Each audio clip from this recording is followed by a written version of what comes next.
नमस्कार। चलिए आज इंटरनेट को जीरो से हीरो लेवल तक समझते हैं और वो भी पूरी तरह से एग्जाम पर फोकस करते हुए। हमारा मकसद एकदम साफ है। इंटरनेट से जुड़ा कोई भी सवाल एग्जाम में छूटना नहीं चाहिए। तो तैयार हो जाइए इस टॉपिक में महारत हासिल करने के लिए। बिल्कुल।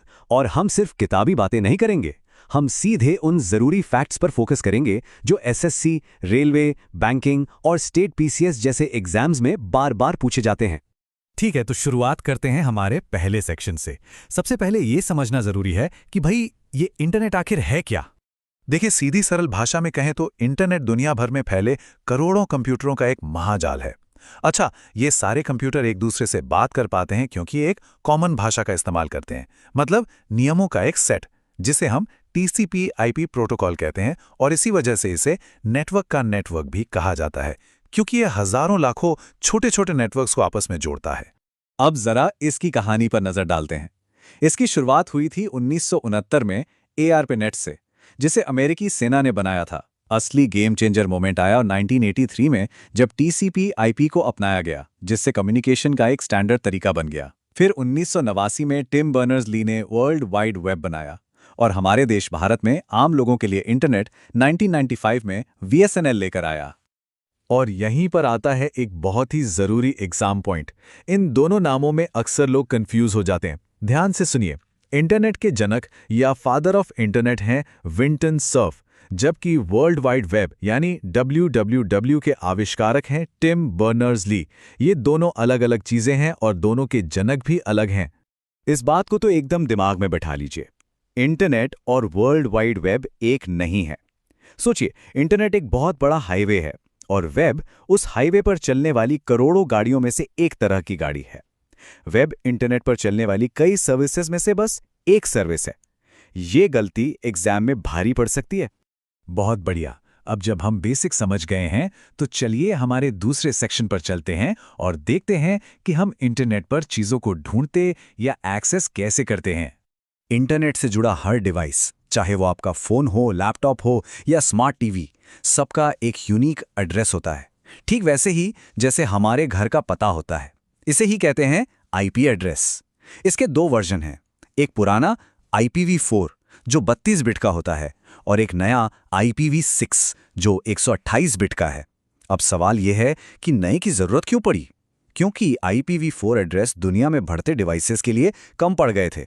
लेकिन हम इतने लंबे लंबे नंबर तो याद नहीं रख सकते, है ना? इसीलिए हम google.com जैसे आसान नाम इस्तेमाल करते हैं। पर कंप्यूटर तो नंबर ही समझता है। तो जब आप कोई नाम टाइप करते हैं तो पर्दे के पीछे एक सिस्टम काम करता है, जिसे डोमेन नेम सिस्टम यानी DNS कहते हैं। DNS का काम है आपके दिए गए नाम को मशीन के समझने लायक IP एड्रेस में बदलना। ये समझ लीजिए कि ये इंटरनेट की फोन बुक है। बिल्कुल। परीक्षा के लिए अगर बस एक लाइन याद रखनी हो तो वो ये है, DNS इंसानों के पढ़ने लायक डोमेन नेम को मशीन के पढ़ने लायक IP एड्रेस में ट्रांसलेट करता है। बस इतना काफी है। चलिए, अब हम एड्रेसिंग सिस्टम को समझ गए हैं। अपने अगले सेक्शन में हम उन नियमों और हार्डवेयर के बारे में जानेंगे जो पूरे इंटरनेट पर डेटा को एक जगह से दूसरी जगह पहुंचाते हैं। जैसा कि मैंने पहले बताया, प्रोटोकॉल का मतलब है नियमों का सेट। इंटरनेट पर हर काम के लिए अलग नियम है, जैसे HTTP जिससे हम वेब पेज देखते हैं, FTP जो फाइल ट्रांसफर के काम आता है, और SMTP और POP3 ये दोनों ईमेल भेजने और रिसीव करने के लिए इस्तेमाल होते हैं। एग्जाम अलर्ट, ये सवाल तो एग्जामिनर का फेवरेट है। HTTPS में S का मतलब क्या है? इसका मतलब है सिक्योर यानी सुरक्षित। जब भी आप ऑनलाइन बैंकिंग, शॉपिंग या कोई भी सेंसिटिव काम करते हैं तो ये पक्का कर लें कि वेबसाइट HTTPS वाली ही हो। यही आपकी जानकारी को सुरक्षित रखता है। अच्छा, ये सारा काम हवा में तो होता नहीं, इसके लिए कुछ हार्डवेयर भी चाहिए।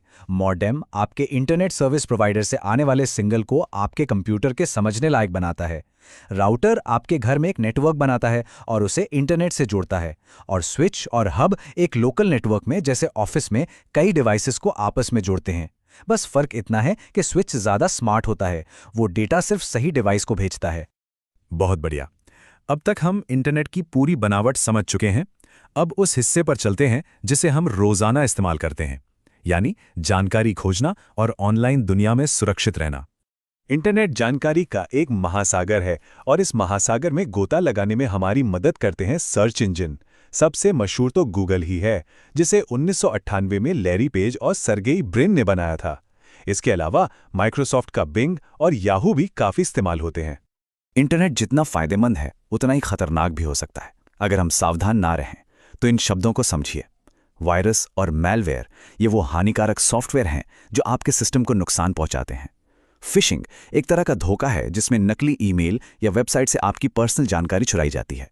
फायरवॉल आपके नेटवर्क की सुरक्षा दीवार है और एंटीवायरस इन सभी खतरों से लड़ने वाला सिपाही। ये जानना सिर्फ एग्जाम के लिए नहीं, असल जिंदगी के लिए भी जरूरी है। चलिए, तो अब तक हमने बहुत कुछ कवर कर लिया है। अब वक्त है एक तेज रफ्तार रैपिड फायर रिवीजन का, ताकि ये सारे जरूरी पॉइंट्स दिमाग में अच्छी तरह बैठ जाएं। तैयार हैं सब? 1969 आर्पानेट की शुरुआत यानी इंटरनेट का जन्म। 1995 वो साल जब इंटरनेट भारत में आम लोगों तक पहुंचा। वर्ल्ड वाइड वेब के आविष्कारक कौन? Tim Berners-Lee. आईपी एड्रेस की बिट लेंथ याद है? IPv4 है 32 बिट और IPv6 है 128 बिट। बहुत खूब। अगर ये की पॉइंट्स आपको याद हो गए हैं तो यकीन मानिए इंटरनेट टॉपिक पर आपकी पकड़ एग्जाम के लिए एकदम मजबूत हो चुकी है। और जाते जाते आपके लिए एक सवाल। इंटरनेट ने हमारी दुनिया को पूरी तरह से बदल दिया। अब जरा सोचिए, इसके बाद अगली बड़ी डिजिटल क्रांति क्या हो सकती है? इस पर विचार जरूर कीजिएगा। मिलते हैं अगले विश्लेषण में।